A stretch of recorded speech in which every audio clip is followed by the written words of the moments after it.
بسم اللہ الرحمن الرحیم وبہ نستعین انہ خیر ناصر ومعین وصلی اللہ علی محمد واہل بیتہ الطیبین الطاہرین۔ پروردگار عالم آپ تمام عزیزان کی توفیقات خیر میں اضافہ فرمائے۔ الحمدللہ ہماری گفتگو علم کلام کے تعارف کے بیان میں تھی۔ مکتب تشیع کے اعتقادات کو بیان کر رہے تھے کہ عرض ہوا کہ پہلی اصل توحید ہے، اور اس توحید کے بارے میں شیعہ طرز تفکر کیا ہے اس کو پیش کیا گیا ہے۔ دوسری اصل عدل ہے۔ اچھا، یہ عدل شیعہ اور معتزلہ دونوں کے مابین اتفاقی ہے۔ یہاں پر اجمالی طریقے سے ہم معنی کرتے ہیں کہ عدل سے مراد یہ ہے کہ خداوند متعال کا فیض، رحمت، اسی طریقے سے بلا، نعمت ہر انسان کے استحقاق ذاتی کی بنا پر ہے، بلکہ ہر موجود کا جو ذاتی استحقاق ہے، جس کی لیاقت رکھتا ہے، خداوند متعال اس کو وہی چیز عطا کرتا ہے۔ یہ جو پورا نظام تخلیق ہے، اس نظام تخلیق کے اندر ایک خاص نظم برپا ہے۔ یعنی ایسے نہیں ہے کہ نعوذ باللہ خداوند متعال کا جب جی آتا ہے اور جس کو جس طریقے سے ہوا اس کو اس طریقے سے دے دیتا ہے۔ نہ، خدا مجبور نہیں ہے، لیکن خدا حکیم ہے۔ ہر موجود کو اس کی لیاقت، استعداد اور استحقاق کے مطابق عطا کرتا ہے۔ جس کے لائق جو ہوتا ہے اس کو وہی عطا کرتا ہے۔ یہ عدل کا دقیق معنی ہے۔ اشاعرہ اس معنی میں منکر عدل ہے، اس معنی میں نظام کے منکر ہیں، کیونکہ ان کی نظر میں تو عدالت کا کوئی خاص معنی نہیں ہے، بلکہ اس کا جو جی آئے جو کرے بس وہی عدل ہے۔ حالانکہ ایسے نہیں ہے کہ بہرحال یہ جو عدل کا ہم معنی کر رہے ہیں نہایت دقیق اور عمیق طریقے سے ہے، کہ اس کے بارے میں تفصیلی گفتگو استاد شہید مرتضیٰ مطہری نے کتاب عدل الہی میں فرمائی ہے، کہ وہاں پر تفصیلات ہیں، ان تفصیلات میں ہم وارد نہیں ہوتے، صرف اس نظریے کے کچھ فروعات کو ہم یہاں پر ذکر کرتے ہیں۔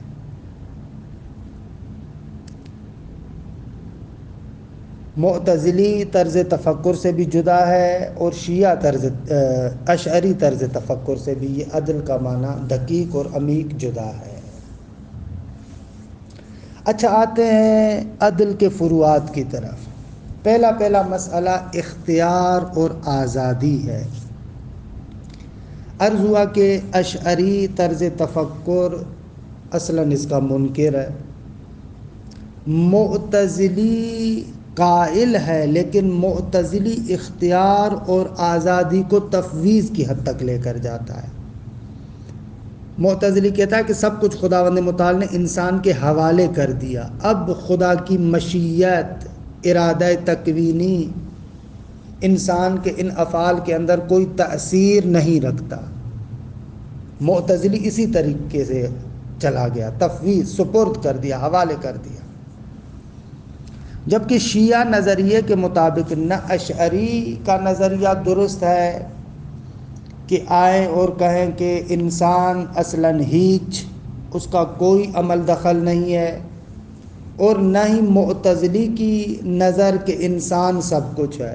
نہ، ہم کہتے ہیں کہ انسان مختار اور آزاد ہے، لیکن کیونکہ جس طریقے سے تمام موجودات اور اس کے تمام شؤونات قائم ہیں خداوند متعال کی ذات کے ساتھ، نہ فقط حدوث میں بلکہ بقا میں بھی خدا کے محتاج ہے، وجود میں آنے کے لیے بھی خدا کے محتاج ہے، اپنے وجود کو باقی رکھنے میں بھی خدا کے محتاج ہے، جیسے اپنے اصل وجود میں محتاج ہے اور بقا میں محتاج ہے، اسی طریقے سے اپنے وجود کے آثار میں بھی خدا کے محتاج ہے۔ لہٰذا در عین حال کہ انسان مختار ہے، لیکن لمحہ بلمحہ پروردگار عالم کے فیض کا محتاج ہے۔ اگر خداوند متعال کی جانب سے فیض ملے گا تو یہ باقی رہ سکتا ہے، اگر فیض نہیں ہوگا تو کچھ بھی نہیں کر سکتا۔ یہی وہ دقیق اور عمیق نظریہ ہے، لا جبر ولا تفویض بل امر بین الامرین، کہ حد وسط ہے، نہ اختیار مطلق نہ جبر مطلق۔ کہ بہرحال اس کی تفصیلات ہیں، کافی ساری تفصیلات ہیں کہ جو یہاں پر میں نہیں بیان کر سکتا۔ اجمال اس کا یہی ہے کہ انسان در عین حال کے مختار اور آزاد ہے، لیکن اپنے اسی فعل کے اندر پروردگار عالم کے فیض کا محتاج ہے۔ یہاں پر میں عرض کروں کہ بہت سارے لوگ جبر و تفویض کی عجیب تفسیر کرتے ہیں۔ ان کا تاثر یہ ہوتا ہے کہ انسان کے وجود کے اندر کچھ کام جبری محض ہیں اور کچھ کام اختیاری محض ہیں، اور ایک روایت کی طرف منسوب کرتے ہیں کہ امیر المؤمنین سے کسی نے پوچھا، عالم منسوب کرتے ہیں، دیکھا جائے کہ اس روایت کی سند وغیرہ کیسی ہے۔ اگر مناسب سند بھی ہو تو قطعاً اس کا مقصود یہ نہیں ہوگا جو یہ لوگ لینا چاہتے ہیں۔ یہ لوگ کیا کہتے ہیں؟ بل امر بین الامرین سے مراد یہ ہے کہ مولا کے پاس ایک بندہ آیا، مولا نے کہا کہ تم اپنی ایک ٹانگ اٹھاؤ، اس نے اٹھا لی۔ کہا کہ اب تم اپنی دوسری ٹانگ اٹھاؤ، کہا مولا نہیں اٹھا سکتا۔ کہا ایک ٹانگ جو تم نے اٹھائی اس میں تم مختار ہو، دوسری نہیں اٹھا سکتے، اس میں تم مجبور ہو۔ بس یہ امر بین الامرین ہو گیا۔ یہ لوگ ایسے تفسیر کرتے ہیں، اور مراد یہ ہوتی ہے کہ یعنی آدھے کاموں میں تمہیں مطلق اختیار ہے اور آدھے کاموں میں تم مطلق مجبور ہو۔ یہ غلط تفسیر ہے، یہ تاریک تفسیر ہے۔ اگر یہ روایت ہو بھی صحیح معتبر تو اس کا مقصد یہ نہیں ہے جو یہ لوگ لینا چاہتے ہیں۔ یہ آپ نے تو یہاں پر کیا کیا، جیسے میں نے کل والے درس میں بیان کیا تھا کہ آدھا نظریہ معتزلہ کا لیا، آدھا نظریہ اشاعرہ کا لیا، آدھے کاموں میں مطلق اختیار، آدھے کاموں میں مطلق جبر۔ یہ نہیں ہے امر بین الامرین کا معنی۔ امر بین الامرین کا معنی یہ کہ ہر وہ کام، حتیٰ جو تم اختیاری کام کر رہے ہو، اس میں بھی حد وسط ہے، نہ اختیار مطلق نہ جبر مطلق۔ یعنی دوسرے لفظوں میں حتیٰ جو تو نے یہ ایک ٹانگ اٹھائی ہے، اس کام کے اندر بھی تم مختار مطلق نہیں ہو، یہاں پر بھی تم حول و قوت الہی کے لمحہ بلمحہ محتاج ہو، کیونکہ تم فاعل مسخر ہو۔ کہ یہ دقیق ترین نظر ہے حکمت مطالعہ کے اندر، کہ خدا رحمت کرے صدر المطلعین پر، کہ بہت خوبصورت بیان کیا۔ کیونکہ تم ربط محض ہو، اپنے وجود میں جس طریقے سے لمحہ بلمحہ اس کے محتاج ہو، اپنے وجود کے آثار میں بھی اسی کے ساتھ مربوط ہو، در عین حال کے اختیار ہے لیکن اس کے ساتھ جڑے ہوئے ہو۔ اب یہ امر بین الامر ہے کہ بہرحال اس کی طول و تفصیلات میں یہاں پر عرض نہیں کر سکتا۔ ایک اور چیز جو اسی نظریے کے فروعات میں سے ہے وہ حسن قبح ذاتی ہے۔ معتزلہ عرض ہوا کہ کہتے ہیں بعض افعال فی حد ذات ہی حسن ہے اور بعض افعال فی حد ذات ہی کبھی ہے، عدل حسن ہے، ظلم کبھی ہے۔ لہٰذا ایک طرف سے یہ نکتہ کہ بعض افعال فی نفس ہی حسن ہے اور بعض افعال فی نفس ہی قبیح ہے، دوسری جانب سے خدا حکیم ہے، حکیم اچھے کام کا انتخاب کرتا ہے، برے کام کا انتخاب نہیں کرتا، کیونکہ خداوند متعال حکیم ہے۔ اس کی حکمت کا لازمہ یہ ہے کہ وہ حتماً اچھے کاموں کا انتخاب کرے گا، برے کاموں کا انتخاب نہیں کرے گا۔ دوسرے الفاظ میں ان دونوں نظریوں کو ملائیں اگر، حسن قبح ذاتی اشیاء کو اور خدا کے حکیم ہونے کو، تو نتیجہ ہماری عقل یہ لیتی ہے کہ خدا پر بعض کام واجب ہیں اور بعض کام واجب نہیں ہیں، یعنی اپنی زبان میں کہیں وہ کام نہیں کر سکتا۔ یہ معتزلی طرز تفکر تھا۔ اشعری اس کو قبول نہیں کرتا تھا، نہ حسن قبح ذاتی افعال کو قبول کرتا تھا، لہٰذا یہ کہنا کہ آپ کہیں کہ خدا پر فلاں کام واجب ہے اور فلاں کام خدا نہیں کر سکتا، یہ درست نہیں ہے۔ ہمارے بعض شیعہ حضرات بھی اس معتزلی کلام سے متاثر ہوئے اور اصل، یعنی جو اوپر ہم نے اصل بیان کی اس کو اسی طریقے سے قبول کیا جیسے معتزلی کہتے ہیں، لیکن بعض ہمارے جو عمیق مفکرین ہیں وہ معتزلہ کی اس نظر کو اس طریقے سے قبول نہیں کرتے۔ حسن قبح ذاتی کو قبول کرتے ہیں، لیکن ان احکامات کو عالم ربوبی کی طرف صلاحیت دیں، اس چیز کو قبول نہیں کرتے کہ اس کی تفصیلات عدل الہی کی بحث میں ہے۔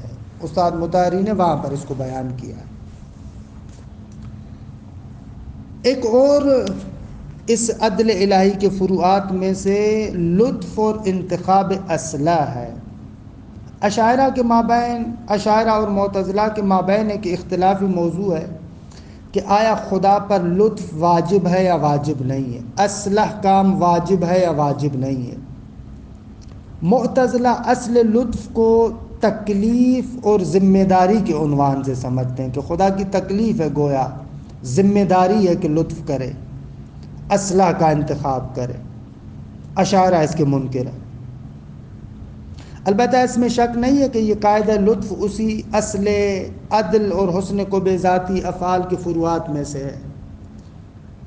ہمارے بعض شیعہ متکلمین بھی قاعدہ لطف کو اسی شکل اور اسی صورت میں مانتے ہیں جیسے معتزلی بیان کرتے ہیں، لیکن یہاں پر بھی عرض کروں گا کہ شہید بزرگوار نے عدل الہی کے اندر خوبصورت بیانات ذکر کیے ہیں کہ نہ، قاعدہ لطف اور اصلاح کو بھی اس معنی میں قبول نہیں کیا جا سکتا جیسے ایک معتزلی طرز تفکر ہے۔ خدا کے لیے تکلیف، وظیفہ، ذمہ داری معین کرنا یہ درست نہیں ہے۔ اچھا، ایک اور نظریہ جو تشیع کا ہے وہ ہے عقل کے بارے میں استقلال، حجیت اور حریت کا قائل ہونا۔ مکتب تشیع میں نے عرض کیا کہ حتیٰ معتزلہ سے زیادہ عقل کو استقلال اور اصالت اور حجیت دی گئی ہے۔ شیعہ مکتب فکر میں مسلم روایات کے اندر آل بیت اطہار سے وارد ہوا ہے کہ عقل پیغمبر باطنی ہے، درونی پیغمبر ہے، جیسے کہ پیغمبر عقل ظاہری ہے۔ یہ خوبصورت تعبیر ہے۔ عقل پیغمبر باطنی ہے، باطنی پیغمبر عقل ہے، اور یہ جو نبی آپ کے سامنے، رسول آپ کے سامنے ہوتا ہے، یہ عقل خارجی ہے، یعنی دونوں معصوم ہیں۔ البتہ میری مراد یہاں پر وہی عقل صریح جو واقعاً اشتباہات سے مصون ہو، کہ بہت کم لوگ ان چیزوں کی طرف توجہ کرتے ہیں۔ اکثر لوگ اپنے وہمیات کو عقل کا نام دیتے ہیں، نہ ان کی بات نہیں کر رہا۔ بہت زیادہ فرق ہے معتزلی عقل اور شیعی عقل میں۔ معتزلی عقل وہی جدلی عقل ہے، ظن و گمان والی ہے، کہ سمجھتا ہے کہ یہ عقل استدلالی یہی ہے کہ مشہورات کو لے گا، مسلمات کو لے گا، یہ جدل والی عقل ہے۔ لیکن شیعہ مکتب فکر میں عقل وہی عقل برہانی، جو عقل برہانی ہے وہ عقل برہانی معصوم ہے۔ بعض لوگ جو آ کر عقل کی مخالفت کرتے ہیں ان سنی مکاتب سے متاثر ہو کر، یہ قابل تأسف ہے۔ بہرحال یہاں پر بھی خوبصورت بحث ہے کہ دین کی معرفت کے اندر عقل کا کتنا رول ہے۔ آیا عقل مفتاح شریعت ہے، معیار شریعت ہے، یا مصباح شریعت ہے؟ کہ یہ خوبصورت بات ہے کہ جس کو حضرت آیت اللہ جوادی آمولی دام ظلہ العالی نے بیان فرمایا ہے، کہ اجمالی اشارہ کر دیتا ہوں۔ بعض لوگ کہتے ہیں کہ عقل مفتاح شریعت ہے، کہ ہمارے بہت سارے افراد اس طریقے سے سوچتے ہیں کہ یعنی آپ عقل کے ذریعے سے خدا کو اس بات کریں، نبوت کو اس بات کریں، جیسے ہی خدا کو اس بات کیا، نبوت کو ثابت کیا، اب نبی کے ثابت ہونے کے بعد عقل کا دروازہ ختم ہو گیا، اس کا باب بند کر دیں۔ اب جس طریقے سے نقل میں آیا، جس طریقے سے پیغمبر کا ہے، یہ لوگ کیا کہتے ہیں؟ عقل مفتاح شریعت ہے۔ شریعت ایک خزانہ ہے جس کی چابی عقل ہے۔ عقل کے ذریعے سے خدا کو ثابت کیا، نبی کی نبوت کو ثابت کیا، جب نبوت ثابت ہو گئی، شریعت آ گئی، تو اب اس چابی کا کام کوئی نہیں ہے۔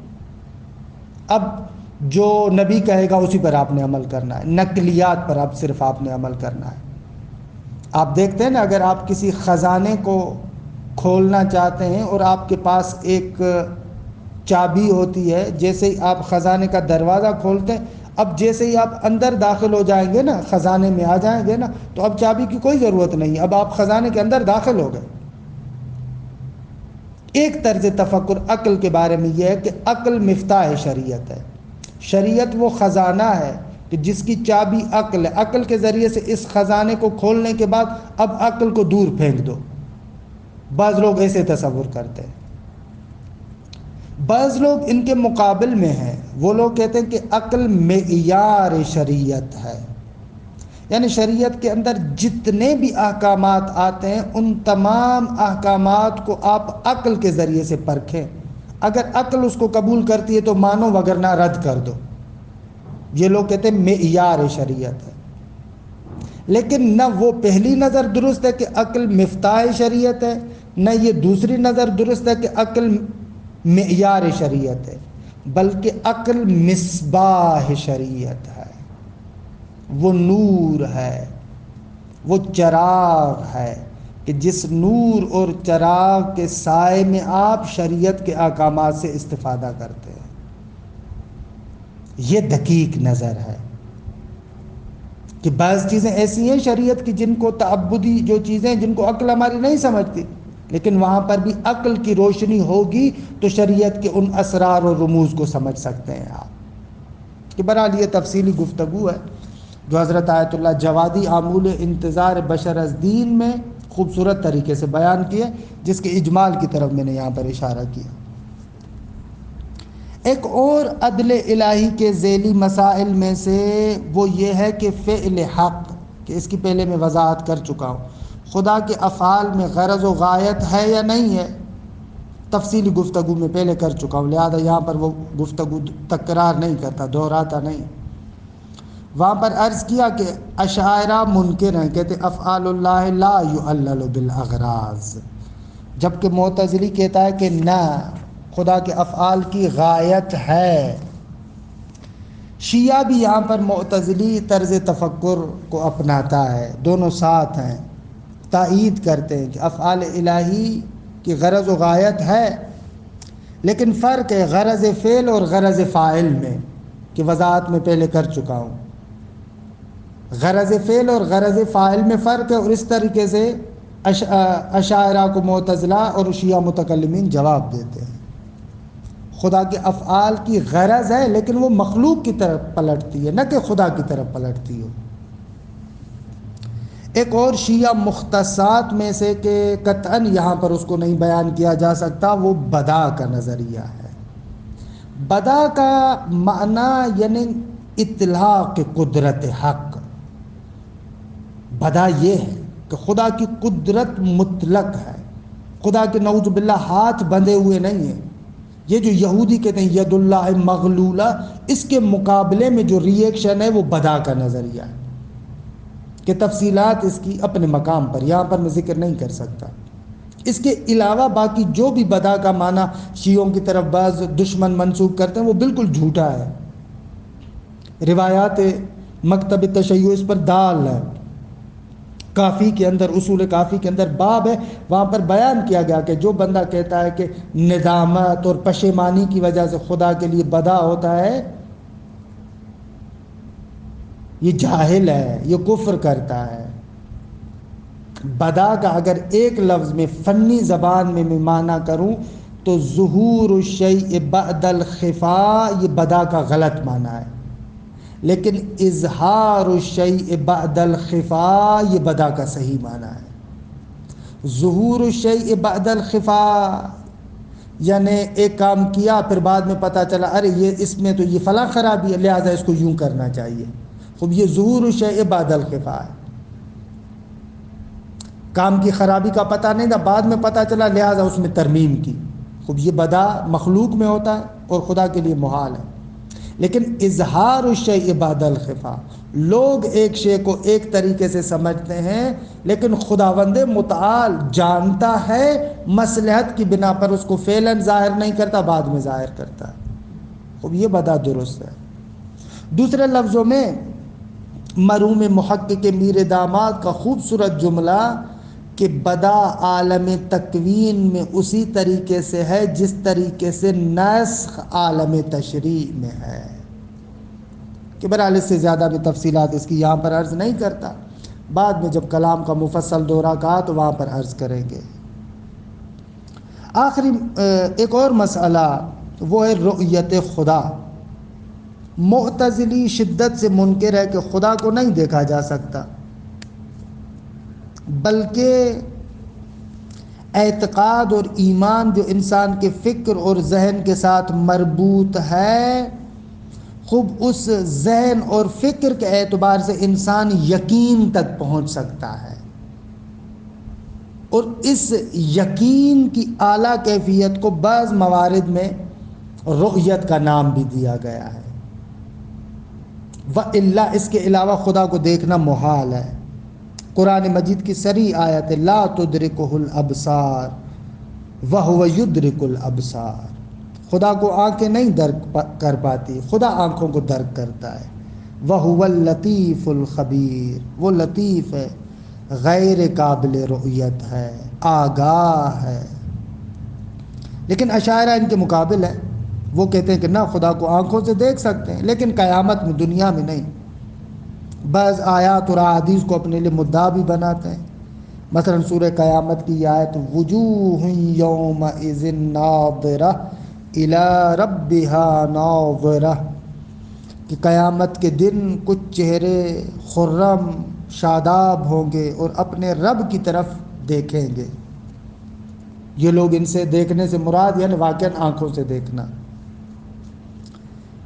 شیعہ طرز تفکر بھی یہاں پر خوبصورت ہے۔ شیعہ کہتے ہیں کہ خدا کو ان آنکھوں کے ساتھ نہیں دے سکتے، نہ دنیا میں نہ آخرت میں، اور ایمان کا عالی ترین درجہ بھی فکری یقین نہیں ہے جیسے معتزلی کہتا ہے، کیونکہ یقین فکری عالی ترین درجہ اگر ہوتا تو یہ زیادہ سے زیادہ علم الیقین بنتا ہے، لیکن یقین فکری سے بالا تر ہے یقین قلبی، کہ جو عین الیقین خود قلب کے ذریعے سے شہود حق، یہ جائز ہے۔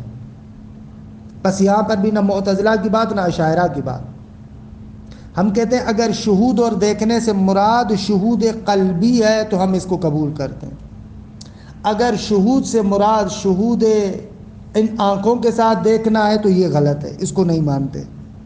امیر المؤمنین سے مشہور وہ روایت بھی ہے کہ جو توحید صدوق میں بھی نقل ہوئی ہے، نہج البلاغہ میں بھی، کہ مولا فرماتے ہیں کہ خدا کو دیکھا جا سکتا ہے لیکن حقائق ایمان اور قلبی حقائق سے، کہ بہرحال اس مسئلے میں عرفاء اور شیعوں کا نظریہ ایک ہے۔ ایک اور مسئلہ جو اہم مسئلہ ہے وہ فاسق کے ایمان کے بارے میں، کہ تفصیلی گفتگو پہلے کر چکے ہیں ہم لوگ، کہ یہاں پر شیعہ اشاعرہ کے موافق ہے۔ شیعہ کہتے ہیں کہ مرتکب کبیرہ مومن ہے لیکن فاسق ہے، وہ کافر نہیں ہے، نہیں منزلۃ بین المنزلتین کہ جو معتزلی کہتا ہے، نہ خوارج کی بات نہ معتزلہ کی بات۔ یہاں پر اشاعرہ اور شیعہ متفق ہیں۔ عصمت انبیاء کے بارے میں اور اولیاء کے بارے میں یہ بھی مختصات شیعہ میں سے اس تفصیل کے ساتھ کہ انبیاء اور ائمہ معصوم ہیں گناہ سے اور اشتباہ سے، چاہے وہ صغیرہ ہو یا کبیرہ ہو۔ عصمت کے دو پورشن ہیں، دو حصے ہیں، ایک گناہوں سے عصمت ہے، چاہے وہ گناہ صغیرہ ہو یا گناہ کبیرہ ہو، اور دوسری عصمت اشتباہ سے، غلطی بھی نہیں ہوتی، نبوت سے پہلے نبوت کے بعد، صغیرہ کبیرہ تمام۔ اس وسعت کے ساتھ عصمت کا نظریہ مختصات شیعہ میں سے ہے۔ اسی طریقے سے شیعہ مغفرت اور شفاعت کا بھی قائل ہے۔ اس مسئلے میں جو معتزلیوں کا خشک عقیدہ ہے کہ اگر کوئی بندہ توبہ کے بغیر مر گیا تو اس کے لیے مغفرت اور شفاعت کا امکان ہی نہیں ہے، اس کو شیعہ رد کرتے ہیں۔ بلکہ اس مسئلے میں مغفرت اور شفاعت والے مسئلے میں شیعوں کا بھی خوبصورت نظریہ ہے۔ اشعری جو بیچارہ عقلی اصولوں کو تو تقریباً قبول نہیں کرتا، وہ یوں ہی گزاف اور یوں ہی مغفرت اور شفاعت کی بات کرتا ہے، نہ، اور نہ ہی معتزلہ کی بات، بلکہ ایک حد وسط ہے، ملاقات اور معیارات کی بنا پر خدا مغفرت بھی کرتا ہے اور شفاعت بھی کرتا ہے۔ کہ الحمدللہ یہ تقریباً شیعہ اعتقادات میں سے اہم ترین اعتقادات تھے کہ جن کا ایک اجمالی بیان ہوا۔ عزیزان من، یہ جو کلام کا دورہ تھا تعارف کی حد تک، استاد شہید مرزا مطہری کی خوبصورت کتاب کلیات علوم اسلامی میں سے کلام والی بحث کو ہم نے مد نظر رکھا، کیونکہ عام طور پر جو میں نے پہلے جلسے میں بھی عرض کیا ہے کہ ہم لوگ کلام پڑھتے ہیں، مسائل میں وارد ہو جاتے ہیں، لیکن ایک باہر سے کلی نگاہ جو اس علم پر ہونی چاہیے وہ ہماری نہیں ہوتی۔ لہٰذا ہمیں آغا شہید مرزا مطہری کا یہ کتابچہ بہت ہی خوبصورت لگا کہ ظاہر میں بالکل واضح اور صریح لگتا ہے، لیکن اس کے اندر بہت سارے ایسے نکات ہیں جن کو برجستہ کرنے کی ضرورت تھی، جن کو توضیح دینے کی ضرورت تھی۔ لہذا ہم نے اپنے توان کے اعتبار سے اور کتاب کی وسعت کو مد نظر رکھتے ہوئے تقریباً جو نکات تھے جن کو شہید بزرگوار نے بیان کیا، ان نکات کو برجستہ کیا، توضیح دی، واضح کیا، جہاں پر زیادہ رکنا چاہیے تھا وہاں پر رکے، جہاں پر جلدی میں بیان کرنا چاہیے تھا وہاں پر جلدی میں مطالب کو بیان کیا۔ خداوند متعال آپ کو موفق و مؤید فرمائے۔ وصلی اللہ علی محمد و اہل بیتہ الطیبین الطاہرین۔